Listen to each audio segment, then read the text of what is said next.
Hello everyone, welcome back to my channel. কেমন আছো তোমরা সবাই? আজ হচ্ছে 26 ডিসেম্বর। সকাল থেকে ভিডিওটাকে শুরু করছি। ফ্রিজেতে আগের দিনের একটু ভাত রয়েছে, তো আজকে ভাবছি একটু ভাত ভাজা করব। মাকে দেখতাম মা শীতকালে না বিভিন্ন রকমের সবজি দিয়ে ডিম দিয়ে একটু ভাত ভাজা করতো, সেটা খেতে দুর্দান্ত লাগতো। আমিও আজকে এখানে একটু ভাত ভাজা করে নিয়েছি। আজকে দুপুরবেলা রান্না করছি মূলো বেগুন দিয়ে পালং শাক, আর করব ওলকপি আলু দিয়ে রুই মাছের পাতলা করে ঝোল। এইবারের শীতে এই প্রথম এলো আমাদের বাড়িতে ওলকপি, তাই আদা কাঁচা লঙ্কা আর জিরে ধনে গুঁড়ো দিয়ে আজকে মাছের ঝোলটা করছি। এই ছিল দুপুরের সিম্পল মেনু।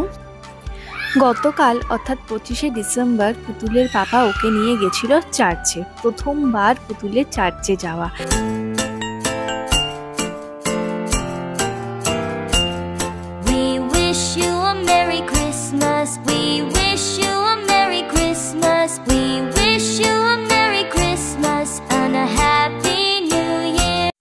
আমিও আমার ছোটবেলায় ২-৩ বার চার্চে গেছি আমার ছোট মাদের সঙ্গে।